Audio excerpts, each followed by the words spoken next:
serpientes y dragones voladores.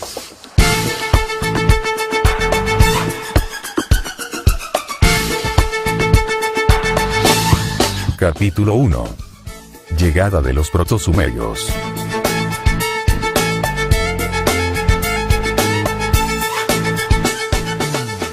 Los antiguos astronautas. Los reptiles verdaderamente descendieron. La Tierra está resplandeciente como jardín bien regado. En aquella época Enkidu no aparecían. La luz del día no brillaba, la luz de la luna no emergía. Fragmento extraído de la más vieja tablilla sumeria.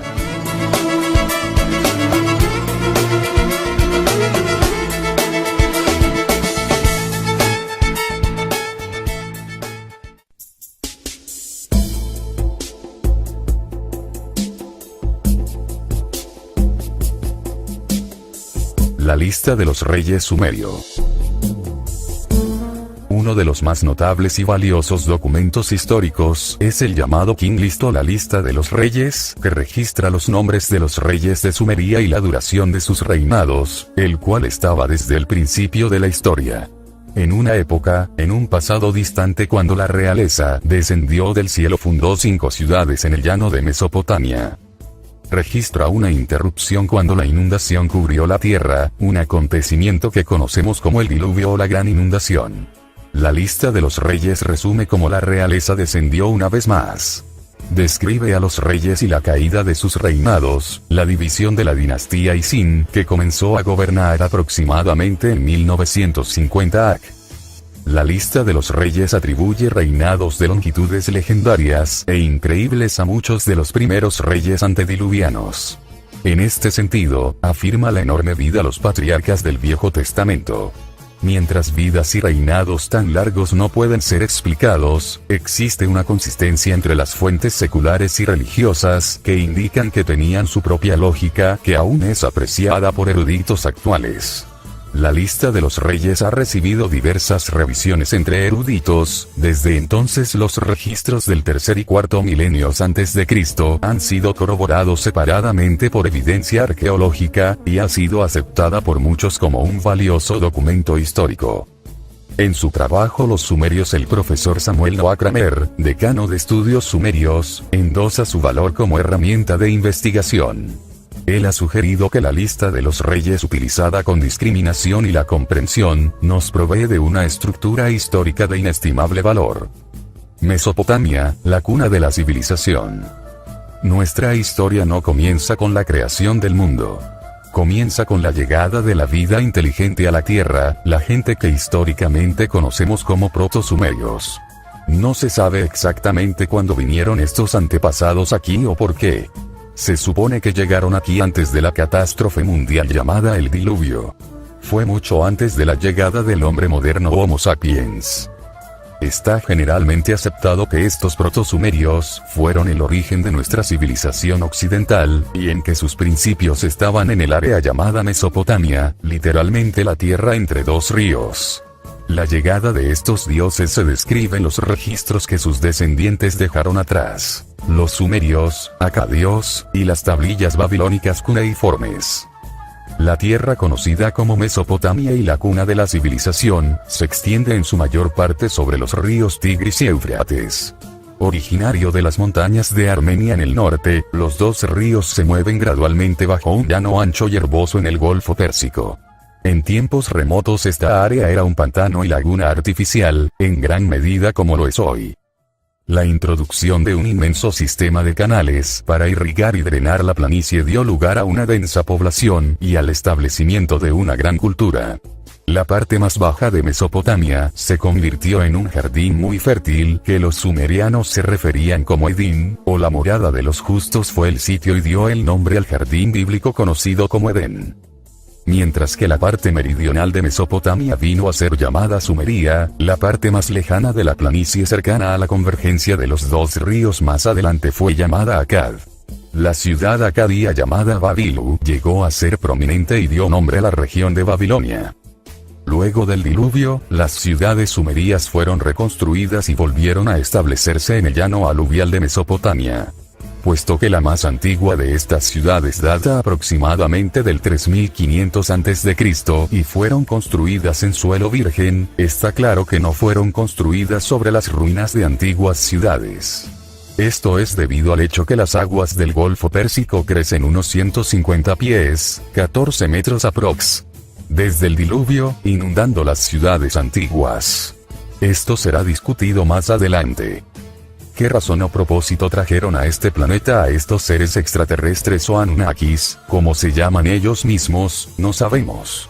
Pero de sus leyendas y mitos podemos deducir que tuvieron probablemente propósitos comerciales. De acuerdo a la lista de los reyes, vinieron aquí hace 240.000 años. Este documento describe las actividades de los Anunnakis antediluvianos como la realeza descendida del cielo que primero fue establecida en Eridu, el Erech de la Biblia. Aquí 2 reyes gobernaron durante 64.800 años. Eridu fue abandonada mientras que la capital y la realeza se desplazaron hacia Batibira donde 3 reyes reinaron por 108.000 años. Entonces la realeza se desplazó nuevamente a Laraken donde a un rey gobernó por 28.800 años. Una cuarta ciudad de ellos se convirtió en la capital, Sipar donde un rey, Enmedurana, gobernó por 21.000 años. Este Enmedurana es importante para nuestra historia, porque, como veremos, él fue el Enoch del Antiguo Testamento. La realeza fue entonces transferida a Surupak donde un rey gobernó por 18.600 años. De este modo, como lo resumen las tablillas, 8 reyes gobernaron sobre 5 ciudades por un total de 241.200 años. La lista de los reyes indica en pocas palabras, la inundación que barrió sobre la tierra, puso fin a todo comercio y a otras actividades. Estos enormes números han sido todo un rompecabezas para los eruditos. Son constantes a lo largo de la lista de los reyes y por lo tanto no son erróneos. Mientras que una explicación racional hasta el momento ha escapado a los historiadores, la mayoría de los investigadores dan la sensación de tener alguna respuesta lógica a estos números fantásticos, puesto que al otro lado se puede encontrar enormes vidas de los patriarcas antediluvianos. Es enteramente posible que estos no sean años terrestres como lo sabemos. Un año divino o año de An es mencionado a menudo en las tablillas cuneiformes y, aunque no está entendido completamente, probablemente no sean equivalentes a nuestro año normal terrestre. Una reflexión de esto se encuentra en el Antiguo Testamento, Salmos 94, donde un día divino se dice ser el equivalente a 1000 años. Comentario. Esta misma declaración o algo similar está también en el Corán. R.S. También no era raro que los ancestros calculen el tiempo por otros que no sean años normales de la Tierra, como por ejemplo, en el libro del jubileo donde un año del jubileo equivale a 50 años regulares, es decir, 7 semanas anuales, una semana anual equivale a 7 años, y un año era agregado para el pago de las culpas, cuando todas las actividades estaban suspendidas. Además, existen indicios que los años en la lista de los reyes tienen una lógica fundamental que se encuentra en su sistema de numeración. Su sistema numérico era sexagesimal pero no era así estrictamente, porque también hicieron uso del factor 10 al igual que 6. De esta manera la secuencia 1, 10, 60, 360, 3600 toma un significado especial en su mitología. El número 60 contiene una significación especial para los sumerios, porque en su sistema de la escala numérica el número más alto era asignado a su principal dios An. Si la duración de los diversos periodos de la realeza es representada gráficamente, llega a ser obvio que este sistema sexagesimal debe ser la base de los números fabulosos de la lista de los reyes. Llamado Unshar por los sumerios, el número 3600 parece tener un significado especial en esta lista. Pueden ser vistos, con ligeros ajustes, los años del reinado de los reyes sumerios son divisibles por este número que indica que el término para el reinado de un rey sumerio antediluviano fue presuntamente Unshar y era renovable cada 3600 años. Comentario. Este es el periodo de la órbita del planeta Nibiru. R.S. El gobierno de los dioses del panteón sumerio. Los sumerios y acadios no llamaron a sus visitantes extraterrestres dioses. Es en posteriores culturas que la noción de seres divinos se filtró en nuestro lenguaje y pensamiento. Los llamaron ídolos elevados, desde que los semitas y el de los hebreos evolucionaron. Comentario. El nombre del príncipe Utu, en el lenguaje de los mayas interesantemente fue Oxxochitli. R.S. La palabra occidental Dios a través de la idiosincrasia viene a significar ser espiritual superior, remotamente removida por el hombre incapaz de defectos o de errores. Por otra parte, se considera al hombre un ser manchado e incompleto, agobiado con el pecado original y destinado a adorar y pagar tributo a un Dios inalcanzable. Los dioses sumerios estaban lejos de lo espiritual. Eran seres físicos verdaderos capaces de cometer serios errores y juicios erróneos. Podrían ser llamados los superhombres si este término podría ser aplicado genéticamente a una raza sauriana. Los dioses sumerios estimaron al hombre como una conveniencia y nada más. Suplió sus deseos, mantuvo sus ciudades, y suministró de forraje para sus diversas aventuras militares. Los dioses fueron crueles y amos poco compasivos. Consideraban a los humanos simplemente como niños revoltosos, sin más importancia que las mascotas, para ser gobernados despiadadamente y sin sentimientos. Estas acusaciones pueden parecer como hipérbole al lector, pero como veremos, en acontecimientos siguientes, efectivamente, estos fueron los hechos. Comentario. Este concepto es bastante similar al argumento de los arcontes del destino de John Baynes en su libro El hombre estelar. R.S. Aunque el término Anunnaki se utiliza genéricamente para aplicarse a todos los protosumerios que vinieron a este planeta, significa literalmente los hijos Ansu gran dios. En el período antediluviano, un grupo enorme de estos Anunnakis descendió de la nave madre para colonizar la Tierra. Según el Enuma Elish, el mito babilónico de la creación, 300 de estos Anunnakis descendieron a la Tierra, mientras que otros 300 permanecían a bordo de la nave. Estos eran llamados Igigi y probablemente fueron los técnicos de la nave. Los dioses mayores. An, el padre de los Anunnaki. Anu en acadio, significaba el de los cielos y su nombre siempre era escrito pictográficamente como una estrella. Era el gran progenitor y el dios mayor que estaba por encima de todos los otros dioses. Su morada y asiento de supremacía estaba en los cielos, alrededor de la nave espacial Horus Agana, literalmente la ciudad mayor de los cielos.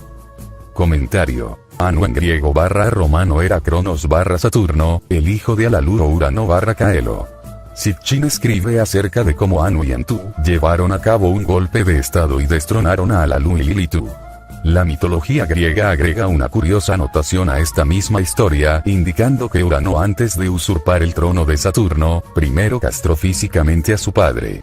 Estos saurianos son de hecho criaturas despiadadas, y debería ser notado que aunque el planeta Nibiru primero llegó en nuestro sistema solar hace aproximadamente 500.000 años terrestres, la lista de los reyes sumerio no comienza hace aproximadamente 240.000 años. R.S. Así, los años que intervienen antes de la ascensión de Anu y del comienzo de la lista de los reyes se pueden deducir para igualar el reinado de Alalu. An descendió a la Tierra solo en ocasiones especiales, en épocas de crisis, o por razones ceremoniales. Cuando estaba en la Tierra permanecía en su templo, Eleana o la casa de An encima del Sigurat en Uruk, su ciudad sagrada. La palabra Sigurat proviene del babilonio Sakuru y significa estar alto o elevado. Significa la cima de la montaña o puesto sobre una torre, y tal, provista de una plataforma artificial en las llanuras Mesopotamia. Anu tenía 3 niños, 2 hijos en Lirienki y una hija en Inkursag. La división de la autoridad entre sus 2 hijos causó muchas desavenencias, y el dios mayor pasó mucho de su tiempo resolviendo sus problemas entre ellos así como con sus nietos. Comentario. Se refiere al nacimiento de la venganza de Señor Eyes Pontiacus, en el cual se menciona que Anu tuvo que resolver el conflicto entre la princesa Inanna y de la reina Ereshkigal sobre la propiedad del niño secuestrado, Dumuzi, que en ocasiones se convertía en el amante público de la princesa Inanna.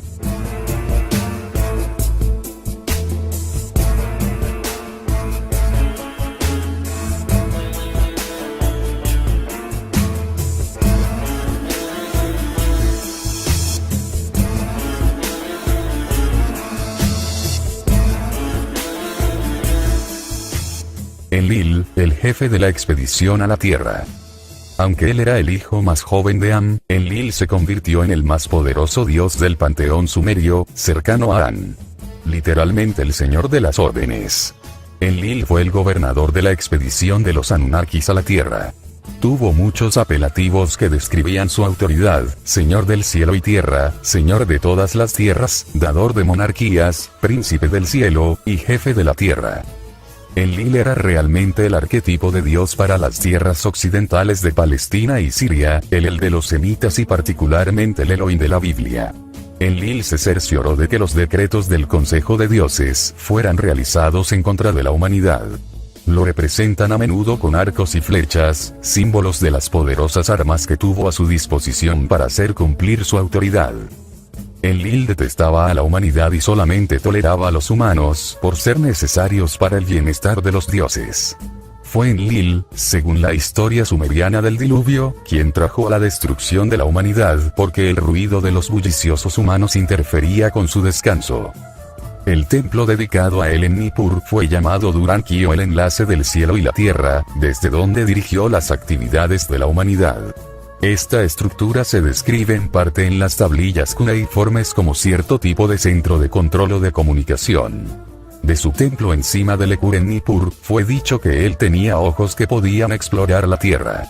El equipo utilizó sonidos parecidos al de alguna clase de radar o dispositivo de exploración. Las tablillas declaraban que él levantó los cimientos que buscaban el corazón de todas las tierras. El gobierno de Enlil fue en tiempos turbulentos. Cierto día, vio a una diosa desnuda bañándose en un arroyo, él se enamoró de ella y descendió para seducirla. El panteón se horrorizó desde el escape de Enlil, puesto que, al parecer, incumplió uno de sus principales pactos. Aunque era el dios mayor, fue exiliado de la nave espacial y despojado de sus poderes. Solo después de haberse casado y haberla convertido en su principal esposa, el panteón se retractó y dejó a Enlil retomar el poder. Enlil la llamó Ninlil y le dio un estatus equivalente al suyo. El resultado de este episodio fue un hijo llamado Nanar que se convirtió en su favorito. A Nanar le fue dado un rango en el panteón a él y a Enki, honores y tierras en proporción a su posición. Comentario: en la mitología griega, Enlil es el equivalente de Zeus, según Sitchin, que también comparó al príncipe Nanar con el Hermes griego y el Tot egipcio. Porque los padres de Hermes eran Zeus y Maya, sigue lógicamente que Ninlil es el equivalente de Maya. R.S. Enki, el jefe militar de operaciones. Aunque fue el primero en nacer, a Enki le fue dado un rango menor que a su hermano Enlil. Nació de An, pero fue de otra esposa que también fue su media hermana. Bajo las leyes de la herencia sumeria, Enlil heredó el trono.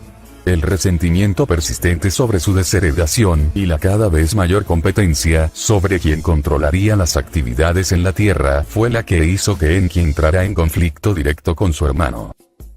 Enki, o señor de la Tierra, llamado también Ea, o el que cuya casa está sobre el agua, una referencia tácita de su lugar de agua, o Apsu, desde donde realizó operaciones cuando llegó a la Tierra.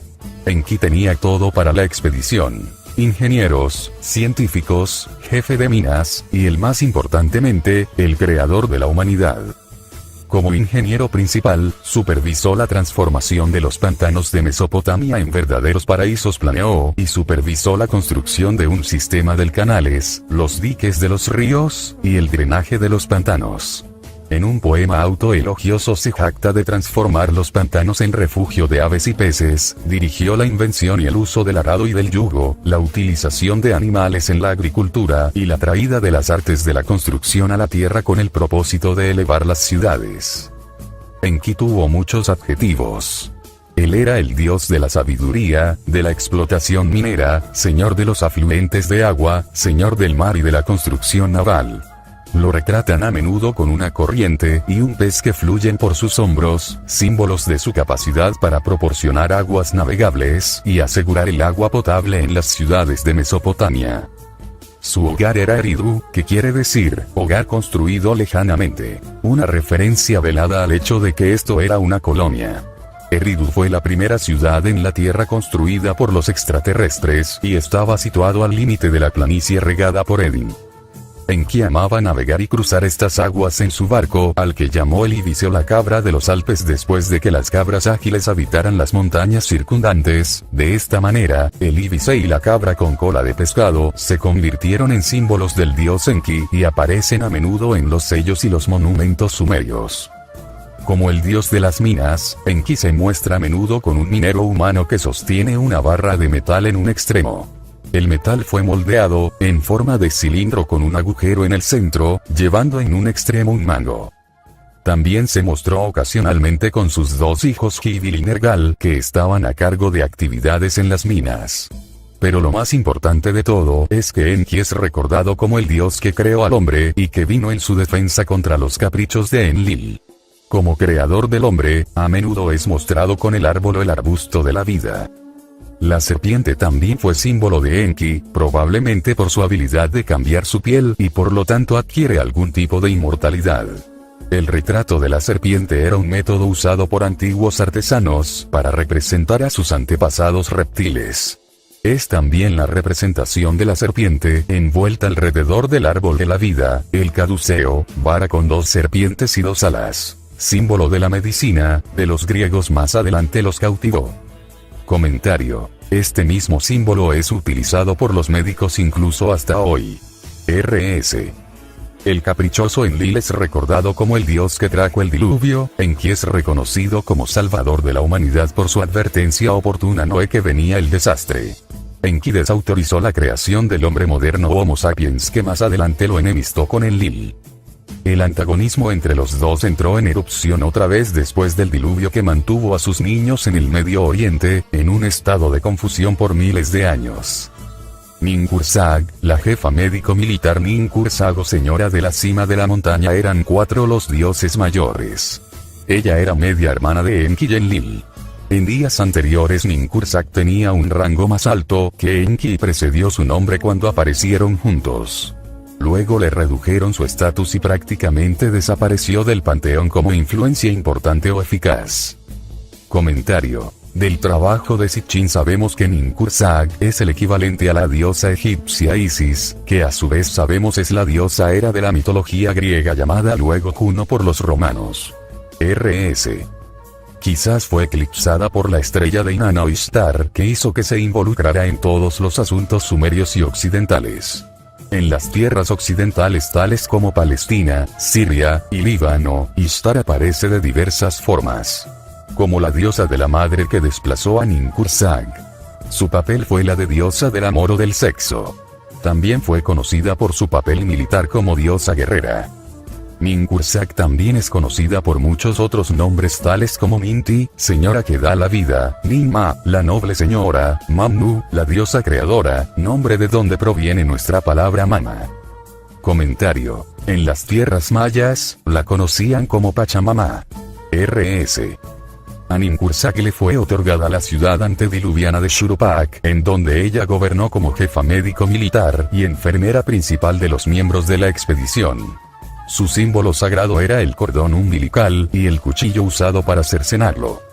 Enki y Ninhursag dirigieron los experimentos biológicos en los laboratorios en su sigurat en Shurupak y en los cuarteles flotantes de Enki, quien condujo la creación del primer hombre primitivo llamado Lulu. Esto era una forma híbrida entre mamífero y reptil. Esto fue hecho a petición directa de Enlil, que deseaba una criatura capaz de asumir el control de la carga del trabajo pesado, que era realizada por los niños de An. Los procesos y fórmulas siguientes fueron proporcionados por Enki. Ninhursag produjo un obrero, pero con una falla importante, no podía reproducirse por sí mismo. Pero fueron un paso más adelante, y modificaron a este ser primitivo dándole predominantes características mamíferas. Enki y Ninhursag sobrepasaron su encargo. En el cruce de Lulu con el hombre primitivo de la era salvaje, hombre neandertal, lograron un nuevo tipo de trabajador, el hombre moderno Homo sapiens, mejor conocido como hombre de Cro-Magnon. Es decir, a nosotros. Fue esta actividad la que trajo abajo la cólera de Enlil. Desaparecieron las tendencias saurianas, y él lo vio como amenaza directa a la supervivencia de la raza del reptil. El rango numérico de los dioses. Existe una muy explícita ley del más fuerte entre los dioses astronautas del panteón sumerio. Ellos asignaron rangos numéricos basados en un sistema de 60. Este número representó de especial, casi mística, importancia para los sumerios. Dieron a cada dios importante un nombre numérico que representó a su rango en la jerarquía. De esta manera, los números fueron utilizados como clase de criptografía. Los rangos numéricos de las deidades sumerias fueron asignados en forma descendente en orden de importancia. Anu 60, Antu 55, Enlil 50, Ninenlil 45, Enki 40, Ninki 35, Nanar 30, Ningal 25, Utu 20, Inanna 15, Ishkur 10, Ninkursak 5. Los números que terminaban en 5 fueron asignados al lado femenino. Según la tradición sumeria, solamente los varones podrían comandar, una política que causó mucha angustia en los asuntos del Oriente Medio, porque Inanna había rechazado aceptar su estatus y armó intrigas y confabuló casi continuamente ganar poder político. El número 50 no solamente representaba el rango de Enlil, sino también su posición como jefe de todas las actividades en la tierra. Después del diluvio, cuando los dioses más jóvenes desafiaron la autoridad de los dioses más viejos por el liderazgo, Ninurta, el ayudante militar de Enlil, asumió el título de 50 y por esta razón reclamó el manto de líder, con lo cual, aparentemente había anulado a Enlil. Además de Ninurta, había otro reclamando el liderazgo. Marduk, el hijo más viejo de Enki, estaba sin grado en el panteón. Él también asumió el título de 50 mientras se proclamaba jefe de Babilonia. Con el ocaso de los dioses mayores después del diluvio, hubo una disputa por el poder entre los dioses más jóvenes. Nanar, Utu, e Ishkur, con Inanna, aparentemente siempre involucrada. Trajo mucho desorden a las naciones de Oriente Medio. Esto se manifestó en la guerra constante entre las ciudades de Mesopotamia, que se convirtieron en peones de la lucha los dioses competentes. La segunda fila del panteón. El gobierno de los dioses más jóvenes. Solo a los hijos, hijas, esposas y nietos de Enlil se les otorgó un rango numérico en el panteón. Los hijos de Enki no participaron, quizás porque ellos estaban asignados a otras áreas y actividades geográficas lejos de Mesopotamia. Después del diluvio, seguramente fue una precaución por parte de Enlil para prevenir conflicto entre los primos, pero probablemente también para conservar el control de Mesopotamia para su familia. Los dioses sumerios siempre estaban representados gráficamente con coronas con cuernos. En días más últimos, los dioses mayores eran representados por una corona con cuernos y sentados en un altar. Cuando los nombres de los dioses fueron escritos en las tablillas cuneiformes, siempre estaban precedidos por el símbolo pictográfico de una estrella o dingir. El término dingir era una combinación de din, que significa el justo, y gir, palabra para pájaro o objeto volador.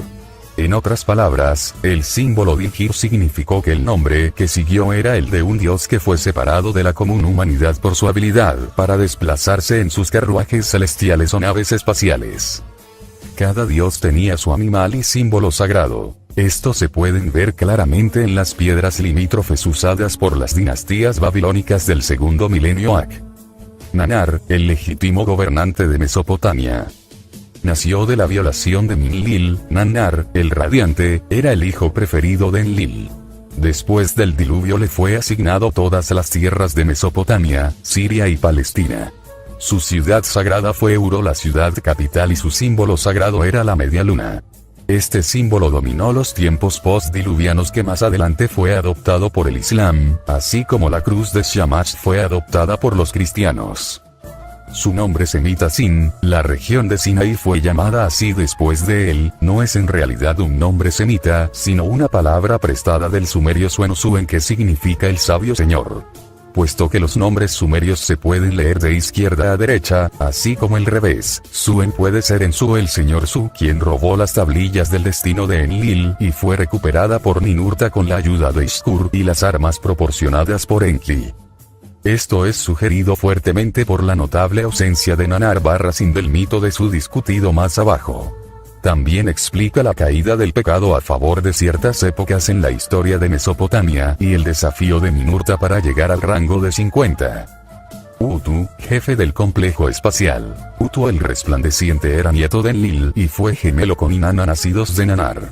La ciudad de Utu en épocas antediluvianas era una plataforma espacial en Sipar, desde donde los cargueros repletos con metales iban y venían desde la órbita de sus nave espacial. Después del diluvio, Sipar seguía siendo su ciudad sagrada, aunque movió sus actividades al oeste de las tierras del Líbano, en donde Baalbek se convirtió en la nueva plataforma espacial. En tierras occidentales fue conocido por el nombre semita de Shamash lo conocía. En el Antiguo Testamento la ciudad de Baalbek fue llamada Beth Shamashen, o en otras palabras la casa de Shamash. El símbolo del Shamash era la estrella de 4 puntas contra un disco con rayos. Más adelante, el disco solar con alas llegó a ser asociado con el de Shamash. Posteriormente llegó a ser conocido como el dios de la justicia en el panteón babilónico, como lo demuestran las tablillas, alrededor del año 900 a.C. encontradas en Sipar. Shamash fue adorado como el dios del sol que diariamente atravesaba los cielos y de quien no hay secretos ocultos, probablemente porque su nave espacial examinaba todo lo que se dirigía abajo. En estas tablillas, 2 dioses cornudos sujetan en el cielo las cuerdas divinas las cuales conectan con el altar de Shamash. Las cuerdas representan su conexión o plataforma de lanzamiento entre el cielo y la tierra. Como el sujetador divino, dijo que atravesó los cielos y midió los límites de la tierra. Comentario. Utu/Shamash fue conocido en la mitología griega como el dios Sol Apolo, más tarde llamado Helio por los romanos. En Egipto lo conocían como el dios Harpócrates. R.S. Shamash a menudo fue representado con las, que representaban su rol como principal jefe astronauta de los Anunnakis. Un relieve asirio del palacio de Asurnassipal II en Nimrod lo muestra en una rueda alada, sobrevolando el simbólico árbol de la vida. Es flanqueada por 2 nobles y 2 astronautas alados, cada uno se relaciona con los símbolos de la inmortalidad, el pino cónico y la cítula o balde de agua. Comentario. Grunwald Melchizedek habla del hecho que los pinos cónicos forman la secuencia perfecta de Fibonacci. He visto los pinos cónicos después de leerlos, y es verdad. De este modo, si la secuencia de Fibonacci se incorpora de hecho en la estructura matemática de la Gran Pirámide de Egipto, como Grunwald lo sugiere, entonces este símbolo, del un pino cónico, menciona que Utu pudo haber sabido esto también, porque la Gran Pirámide y la Esfinge fueron construidas, en primer lugar, para ser faros de aterrizaje por así decirlo, para el comandante espacial Utu. También, es interesante que en el libro El molino de la aldea de Giorgio de Santillana y Ertabón de Chen, en la secuencia con el argumento del planeta Nibiru en el apéndice 39, el árbol simbólico Opuco es detallado en gran medida. R.S. Inanna, diosa del amor y jefa problemática. Inanna o el amor de Anu era la gemela de Shamash y nieta de Anu. Puesto que Anu descendía a la tierra solo de vez en cuando para visitar su ciudad sagrada de Uruk, Inanna lo convenció para dejarla gobernar en su ausencia. Más tarde se convirtió en la deidad patrona de Agade justo antes de su destrucción. Inanna, mejor conocida por el nombre de semita de Ishtar, ella se representa como una poderosa diosa a través del periodo postdiluviano, en las tierras occidentales así como en Mesopotamia. Su símbolo sagrado, la estrella de 8 puntas, es siempre predominante entre los símbolos de los dioses gobernantes. En virtud a su género, Inanna o Ishtar no pudo gobernar legalmente, a pesar de todo, se las ingenió para incursionar en política de cualquier forma. Un poema describe que descendió al mundo inferior para intentar arrebatarle el poder a su hermana más vieja Ereshkigal. Comentario. Debido a todas las relaciones incestuosas entre los grados de estos diversos dioses y diosas, es a menudo difícil determinar quién era hermana o hermano de quién, o de quiénes era exactamente nieto. Es mi opinión, por ejemplo, Inanna era la bisnieta, no simplemente la nieta de Anu. Estos problemas genealógicos serán analizados en detalle mucho mayor en un artículo futuro dedicado específicamente a los linajes reales. R.S.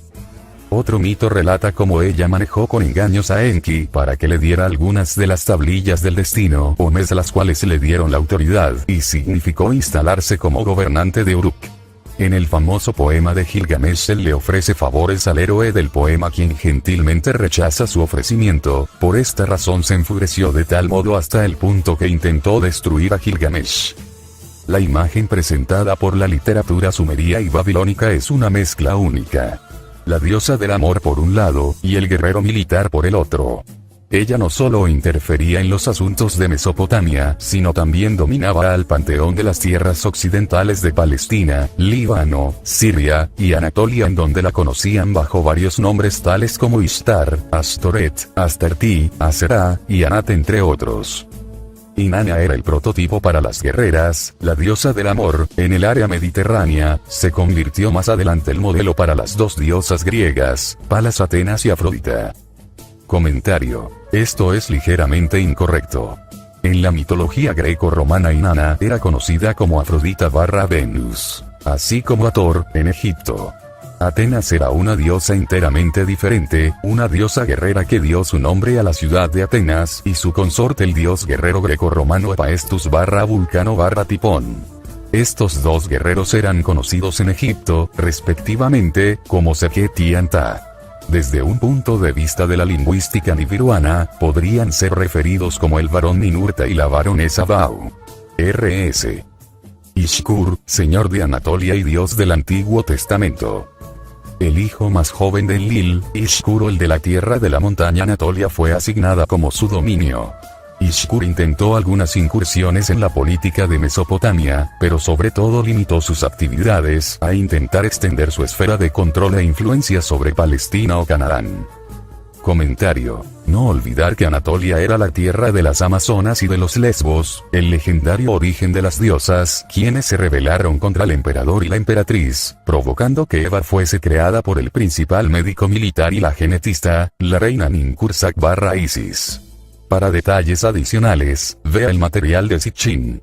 R.S. Mejor conocido por su nombre semita, Adad, era el dios del trueno y del relámpago. Es representado a menudo portando un relámpago bifurcado. Adad era el Yahvé, Jehová, del Antiguo Testamento que intentó utilizar a Abraham al principio, y luego a Moisés, para extender su esfera de la influencia sobre las tierras de Canaán. Comentario: esto es completamente incorrecto. Enlil era el Yahvé/Jehová de la Biblia.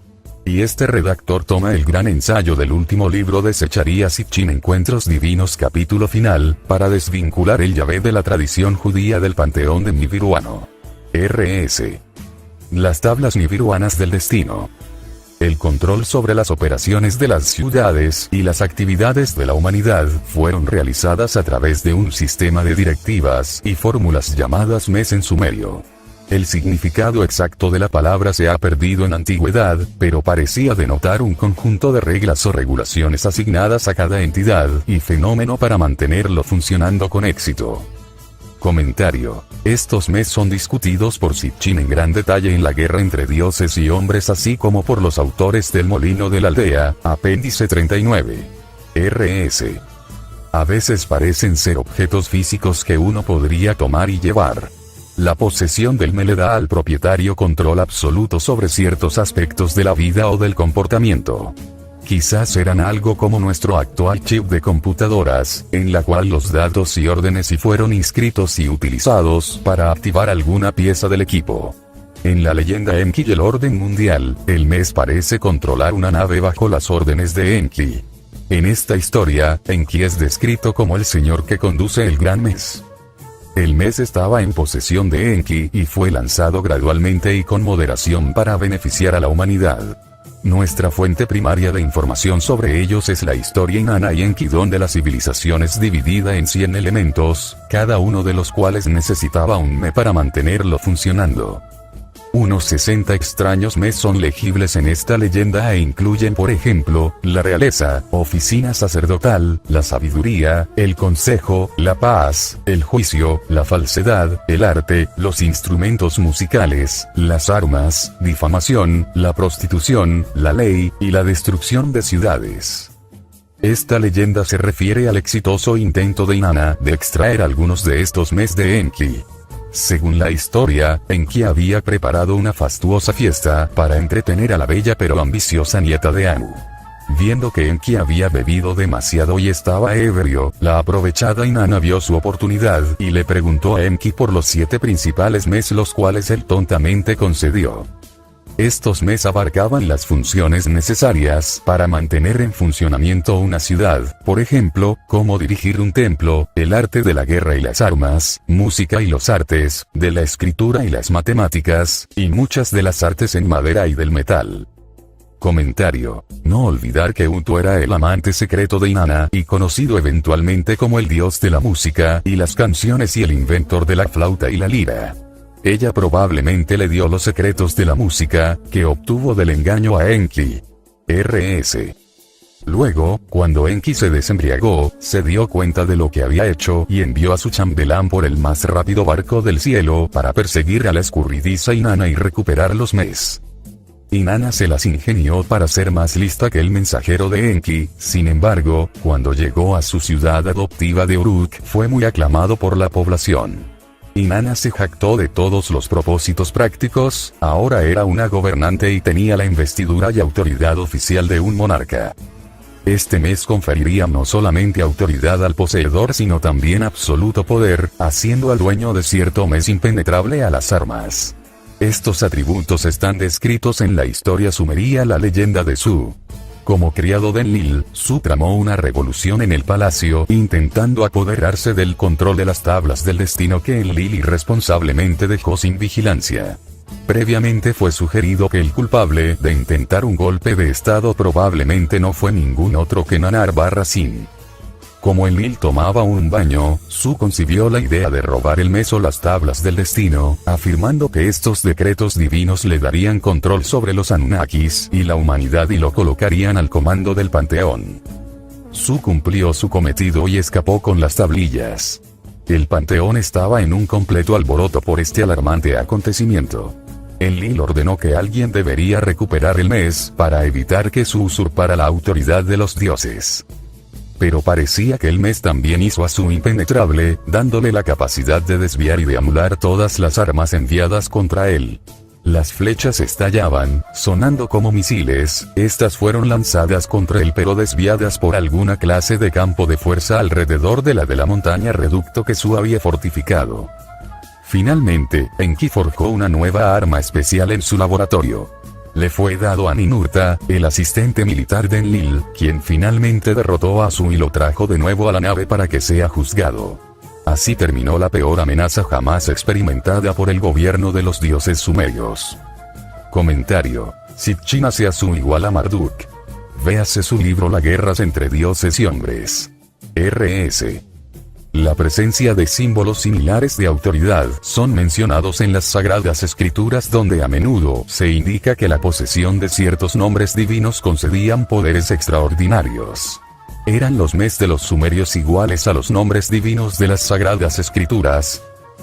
Cuando Enoc, el patriarca antediluviano, fue deificado y ascendido a la morada divina le dieron 70 nombres, según el Apocalipsis hebreo de Enoc, también llamado el primer libro de Enoc. Este documento se cree, pudo haber sido originado en el judaísmo babilónico y se le atribuye al rabino Ismael, renombrado erudito palestino que murió en el 132 ad igual a no dominio de la era cristiana. Estos 70 nombres conferían poder y autoridad a Enoc. Los nombres divinos dieron a Enoc el poder de golpear a los reyes, elevar a los humildes, someter a los gobernantes, conferir sabiduría, hacer juicios y controlar la procesión del tiempo y las estaciones. Probablemente, lo último significó la autoridad para ajustar el calendario cuando es necesario, por ejemplo cuando la catástrofe mundial hizo los viejos calendarios obsoletos.